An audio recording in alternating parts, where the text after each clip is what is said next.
Garin, I think you got to meet Rhett at Miami. I don't know if you met him before that, but, ultimately, what did you learn from him that when he got this opportunity, you're like, I want to go to SMU too? Yeah, so I'd known Rhett through mutual friends before in Miami. It was one of those deals where we both knew about each other, we both had heard good things, and just the opportunity came up where I had a relationship with Coach Diaz and then also had a little bit of a relationship with Rhett, so it just kind of came together. And then working with him for the past 2 years, you just see what a great human being he is with, just has all these values in place, and just a really good, legitimate, down-to-earth, real person who's in it for the right reasons and who when he says family first, you really mean that. And that's important. It's important being of someone who has their own family and knowing that it's a guy that's going to respect that. And it's also a guy who's a great football coach. So all that together makes it kind of a no-brainer to be with Rhett and choose to continue to work with him. So many offensive line coaches talk about the chemistry that's built within their unit, being comfortable with the guy on either side. As a new coach joining this offensive line, how do you build your chemistry with your new players? Yeah, I think the biggest thing is just got to be earned as far as their trust with me and vice versa. But you also there's got to be a little bit of leap of faith from them to do that. The good news is there's a lot of guys in there who have played and they do have some chemistry and they do have those bonds and relationships. And the biggest chemistry piece is going to be me joining them more so than them intertwining with one another. So it's going to be fun.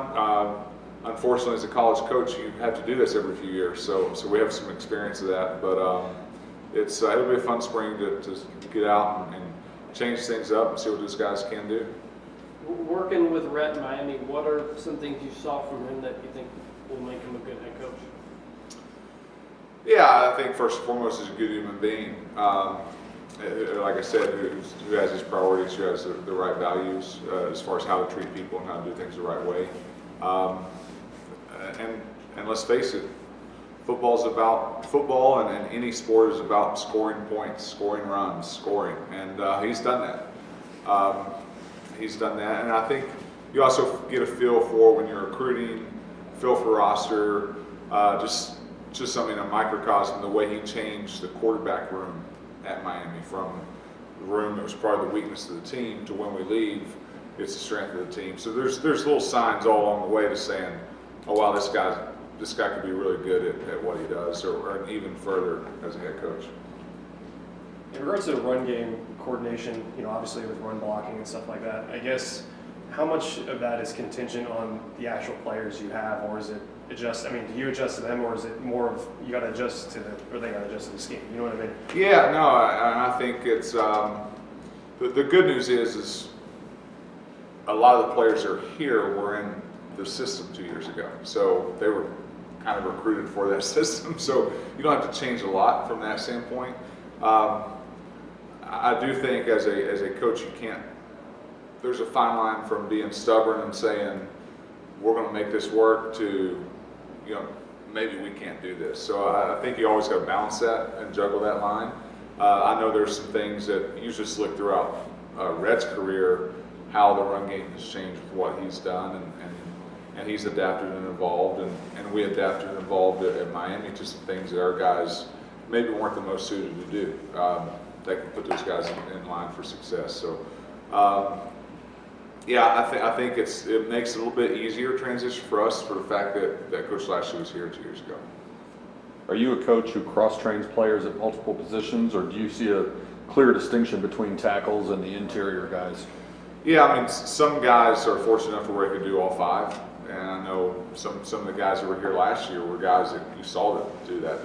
The Howertons and stuff like that, guys who played a little bit of everywhere, but yeah. In a perfect world, you want to put your best five guys in the field.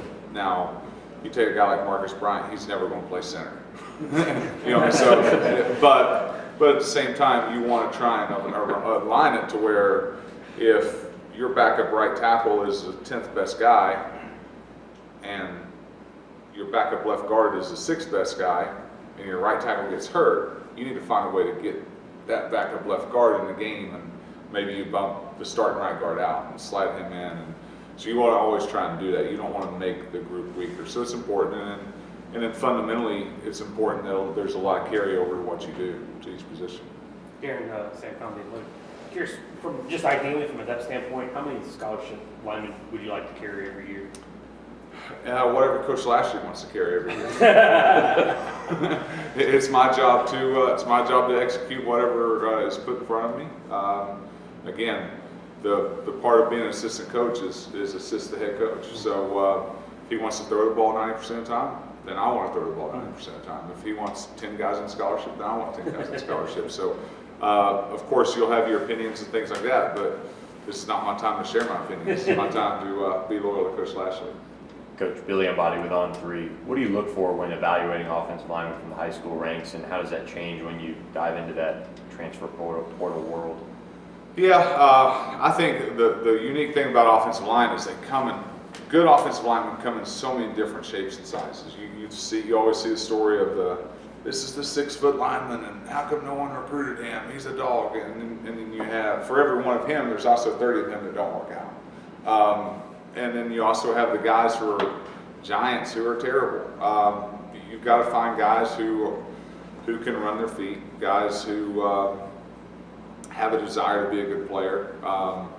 And a lot of what we do, you recruit, it's got to be good film, it's got to be good traits, but you also have to project as far as, do they have big hands, do they have big heads, are they going to get bigger, do they have the frame to carry the weight, will they be able to stay healthy, those type of things.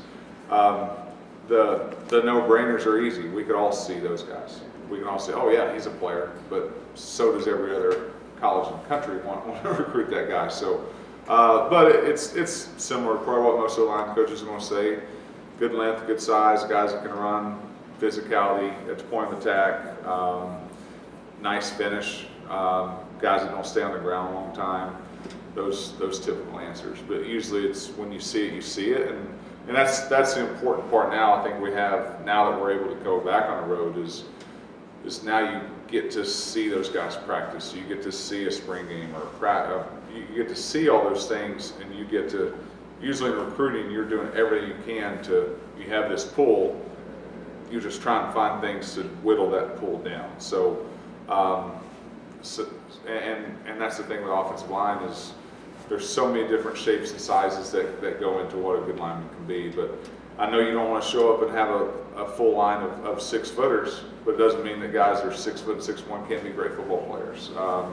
And there's a reason that in boxing they have weight classes. So it's definitely is a big man's game. So, but you got to be able to run and move your feet and play. That projection part, did you feel like when you're trying to see transfers out, high school guys, I guess you can go out and evaluate in person, a little bit harder to do that in a transfer setting. Is it a little bit more challenging to project guys out of the portal at the offensive line? Well, it depends. It depends what their role was at the previous school.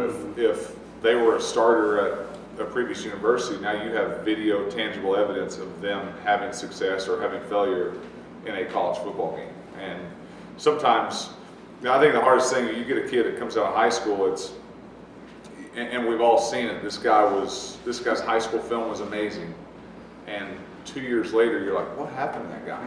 He was really good. And so the first thing I try and do from a coaching standpoint is I try and teach them and make sure they display what they know how to do. Then we can start evaluating their aggressiveness, their toughness, those type qualities that you look for in linemen. A lot of times I think when the guys that kind of flutter out or get lost in the weeds is sometimes we lose our patience with those guys. And it's such a developmental position. You usually don't know what you have from a high school guy until that second spring. That usually by then you've given them time to develop, you know what you have.